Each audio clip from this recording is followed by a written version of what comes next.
안녕하세요. 꽃중년 박변입니다.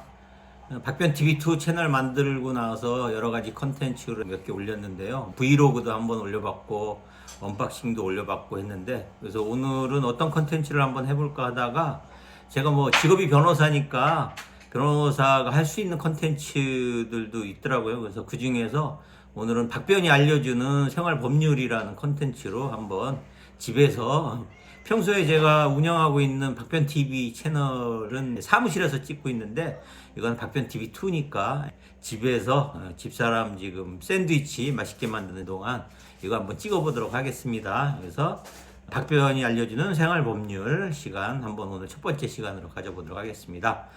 오늘 첫 번째 시간으로 알려드릴 거는 전셋집이나 월세집으로 이사 가시는 분들 많이 있어요. 그래서 전셋집이나 월세집으로 이사를 가실 때 반드시 해야 될 것들 3가지 알려드리는 시간 가져보도록 하겠습니다. 먼저 결론부터 말씀드린다면, 이사 전에는 반드시 부동산 등기부 등본을 확인해 보실 필요가 있고요. 이사 후에는 주민등록, 다른 말로 전입신고라고 하죠. 이거 하고 확정일자 받으시는 거 잊지 마셔야 됩니다. 그래서 먼저 이사 전에 확인해야 할 것, 부동산 등기부 등본을 확인을 하셔야 되는데요.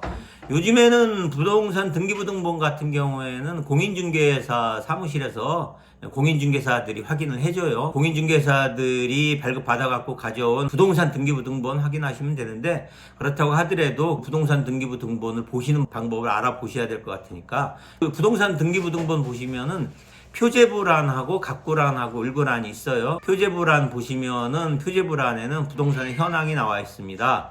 부동산의 현황에는 주소나 면적 같은 것들이 나와 있으니까 본인이 계약하는 부동산하고 동일한 부동산인지 표제부를 보시면 확인이 가능하고요. 그 다음에 갑구란하고 을구란이 있는데요. 갑구란의 경우에는 소유권의 변동사항이 나와 있습니다. 그래서 이 갑구란의 맨 마지막으로 등재되어 있는 분이 이 부동산의 현재 소유자가 됩니다. 그래서 전세계약이나 월세계약을 하시면서 갑구란의 맨 마지막에 있는 소유권자랑 계약이 되는 건지 거기에 나와 있는 주민등록번호랑 주소 같은 것도 같이 확인을 해 보시고, 그래서 소유자를 확인할 수 있는 것이 갑구란이고요. 이것보다는 을구란이 더 중요한데, 을구란 같은 경우에는 소유권 이외에 권리 변동사항이 기재되어 있는 것이 을구란입니다. 그래서 특히 이 을구란을 확인하시면서 선순위 근저당권자가 있는지 여부가 가장 중요합니다. 선순위 근저당권자가 있는지 여부 확인하시고, 선순위 근저당권자가 있는 경우에 그 근저당권으로 보장되는 근저당의 범위 액수가 얼마가 되는지 이거 확인해 보셔야 될 필요가 있어요. 예를 들어서 3억짜리 주택이라고 할 때 전세로 2억을 들어가시는데 1억 이상의 선순위 근저당이 잡혀져 있는 경우에는 이거는 깡통 전세라고 볼 수 있죠. 3억 주택이라고 하더라도 경매에 가면은 3억 이하로 경매 금액이 나오거든요. 그러면 선순위 근저당 금액이 1억 정도 잡혀 있는 거에서 전세 2억 들어가면은 나중에 경매에 됐을 때 보증금을 모두 돌려받지 못할 수 있게 되는 상황이 되니까, 반드시 을구란에 선순위 근저당권자가 있다고 한다면은 근저당 최고한도 금액이 얼마로 되어 있는지 이거 확인해 보실 필요가 있고요. 그 다음에 이사 후에 꼭 해야 할 것이 있는데, 먼저 주택의 인도와 주민등록 이걸 마치셔야 됩니다. 주택의 인도는 이사를 가시는 거니까 크게 문제될 거 없는데, 주민등록을 해야 돼요. 다른 말로 전입신고라고도 하는데, 이렇게 주택의 인도, 다시 말씀드려서 이사를 가시고 그리고 전입신고, 즉 주민등록을 마치셔야 그 다음 날부터 제3자에 대해서 대항력이라는 것이 생깁니다. 대항력이 가장 중요한 효력이 뭐냐면은, 집주인이 A에서 B로 바뀌었을 때 새로운 집주인에 대해서도 그 보증금 반환 청구가 가능합니다. 그래서 이런 야 임마 조용히 해. 알았어. 이 주민등록을 마치셔야지, 주택의 인도랑 주민등록을 마치셔야지 대항력이 생기지. 주민등록을 마치지 않으면 대항력이 생기지 않아서, 만약에 집주인이 팔고 이사를 갔거나 도망갔다 그러면 새로운 집주인에 대해서 보증금 반환을 청구할 수 없어요. 그런데 주민등록하고 주택의 인도를 마치시게 되면은 새로운 집주인한테 보증금 반환 청구가 가능합니다. 그리고 여기에 덧붙여서 하나를 더 하셔야 될 것이 확정일자를 받아 놓으시는 겁니다.